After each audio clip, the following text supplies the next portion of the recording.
Hey yo everybody, I've been Annie here. First thing, I have changed my username. If you're dying to know why, PM me and I'll tell you why. It's just for security reasons pretty much, but I do have a deck tech today. This is the free deck that the God of Night sent me. I'll put his link down below, check him out, trade with him. He sent it in with a trade, and he said for me to take to Friday Night Magic, because I did dismantle my standard deck, and I've been devoting a lot to EDH or Legacy, but yeah, I've been wanting to get back into standard, so that was really nice of him. So thank you, man. This is a red and blue deck. We've got 12 islands. We've got 12 mountains. And a lone is a Gilgate. So right off the bat, that's 25 lands. I'm not sure how to feel about that. When I started playing, everyone said 20, but the land count has increased for decks because there's a lot of creatures in play, and a lot of bigger spells are actually seeing play. So 6-drop isn't crazy or anything, you know. So 25 is good for now. We'll see what else is in here. For artifacts, 2 is a key rooms. These are great for mana fixing.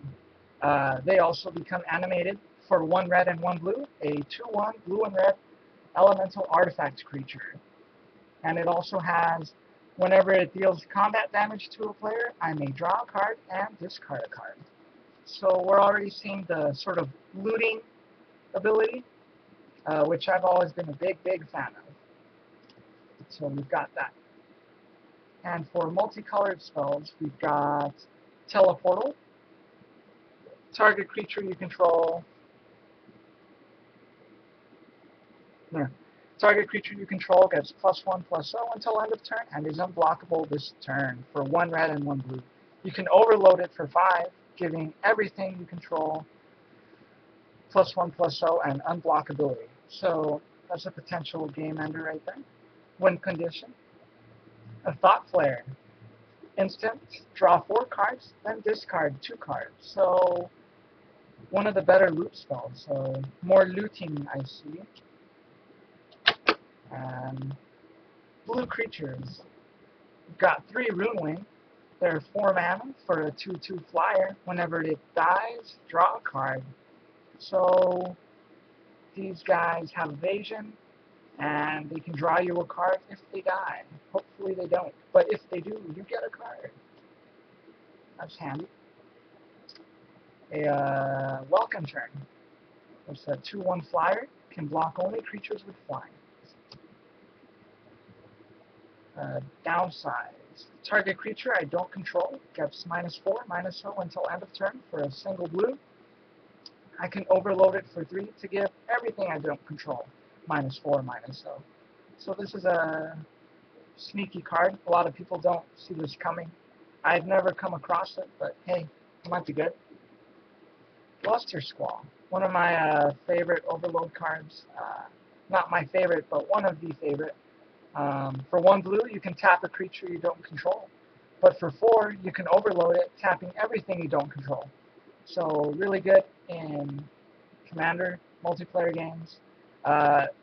Very defensive, you know, if you're on the brink of death, tap everything down. Also aggressive. If you think you can put the game away and they're tapped, but they've got creatures on the board, you can just tap it all down, get through for some damage. Love that card. For creatures, red creatures, a Cobble Brute. It's a 5/2 for 4 mana. No ability. We've got... Oh, I've actually got 3 of those. My mistake. 2 Gutter Snipe. Whenever I cast an instant or a sorcery, deal 2 damage to each opponent. So good in multiplayer, good for single player too. 3-drop for a 2/2. So he can come out fairly early in the game and just start dealing 2 damage. And they're not going to want to deal with that, so the opponent's going to be forced to answer.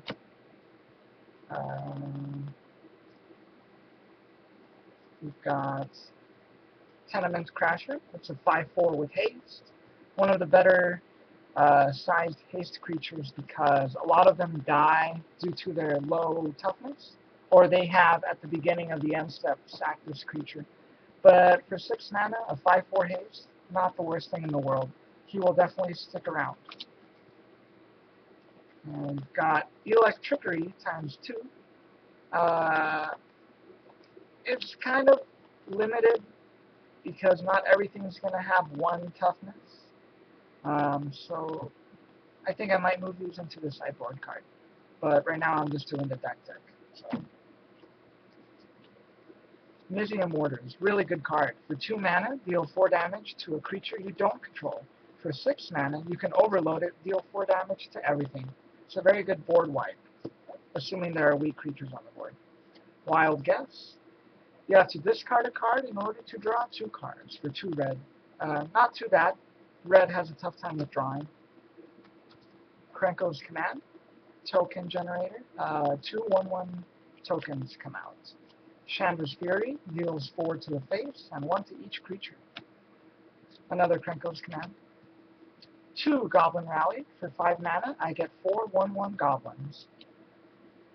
2 Annihilating Fire. If I kill them off this turn, or with this spell, they're exiled. Pursuit of Flight. Gives a creature +2/+2 and has tap 1 island to give it flying until end of turn. Explosive Impact.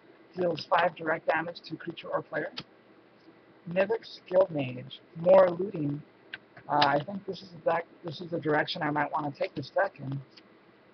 Blister Coil Weird. Weird card, fun card. So 1/1 for 1 red or 1 blue. Whenever you cast an instant or a sorcery, untap him and give him +1/+1. Hypersonic Dragon. 5 mana for a 4/4 flying haste, and sorcery spells have flash, so that could be pretty interesting. Another Blister Coil Weird. 2 Goblin Electromancers. These guys lower the cost of my spells by 1, so instant or sorcery spells. So there's the deck. Not really sure what direction to take it in. It's pretty, not too basic, but not too expert. So I'm definitely going to have fun with this. Thanks again, God of Night. I really appreciate this. Hopefully I can take it to this Friday Night Magic. Let's see what I can change in this. If you have any suggestions, please comment below. Remember to subscribe and hit that like button. Thank you for watching, and y'all have a great day.